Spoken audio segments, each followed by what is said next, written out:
Yes bwana, kama ni mara yako ya kwanza unatembelea chaneli yetu, tunakuomba ubonyeze neno subscribe. Sasa fahamu habari kubwa ya kimichezo ambayo tunakwenda kuiangaza mezani siku ya leo ni kuhusiana na ule mchezo wa kirafiki ambao umeweza kuchezwa leo katika uwanja wa Meja Jenerali Isamuhyo pale jijini Dar es Salaam, ambapo mchezo huu umeweza kuikutanisha klabu ya soka ya Simba Sports Club dhidi ya kikosi cha timu ya soka ya KMC ama Kino Boys. Fahamu mchezo huu umeweza kumalizika kwa wekundu wa Msimbazi kuweza kufanikiwa kuibuka na ushindi wa mabao 4-0, ikiwa ni sehemu ya kujiandaa na mchezo wao wa kombe la Azam Sport Federation Cup ama CRDB Bank Federation Cup, sambamba na mchezo wa robo finali kombe la shirikisho barani Afrika. Sasa fahamu kwa upande wa mabao ya klabu ya soka Simba, bao la kwanza liliweza kufungwa katika dakika 22 kupitia kwa mchezaji Leonel Christian Ateba Mbida, mshambuliaji wa maana kabisa.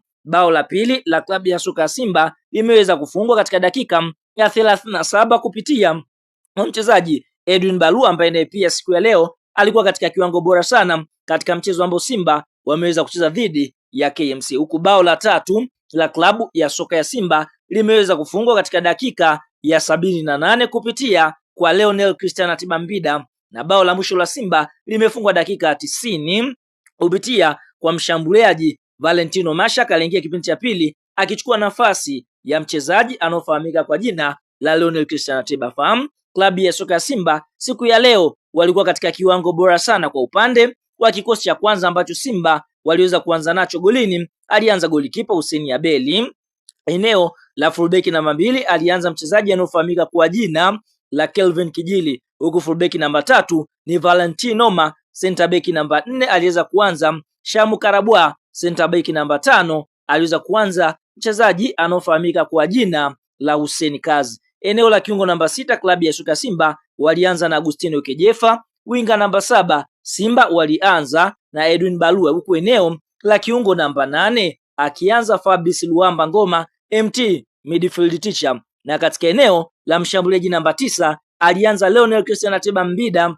Eneo la namba 10 aliweza kuanza mchezaji anaofahamika kwa jina la Jean Charles Awa, na winga namba 11 aliweza kuanza mchezaji anaofahamika kwa jina la Lada Kichasambi. Hiko ndicho kikosi cha kwanza cha Yanga Sports Club, ambapo kocha ameweza kutoa nafasi zaidi kwa wale wachezaji ambao hawapati nafasi ya kucheza moja kwa moja, na kwa upande mwingine tunashuhudia kuna mastaa wa Simba ambao wapo katika majukumu ya timu za taifa, nao pia waliweza kukosekana katika mchezo huu ambapo Simba walikuwa kimenyana dhidi ya KMC, ukiwa ni mchezo wa kirafiki, sehemu ya maandalizi kuelekea katika mechi zao za kimataifa sambamba na mechi ya kombe la CRDB Bank Federation Cup nchini Tanzania. Like video yetu kama umefurahishwa na ushindi ambao mnyama Simba ameweza kuupata mbele ya kikosi cha timu ya soka ya KMC, ukiwa ni mchezo wa kirafiki leo siku ya Jumamosi, yani March 22 mwaka 2025. Na kusitu kama bado hujaungana na familia yetu, tunakuomba ubonyeze neno subscribe hapo na usahau kutani on notification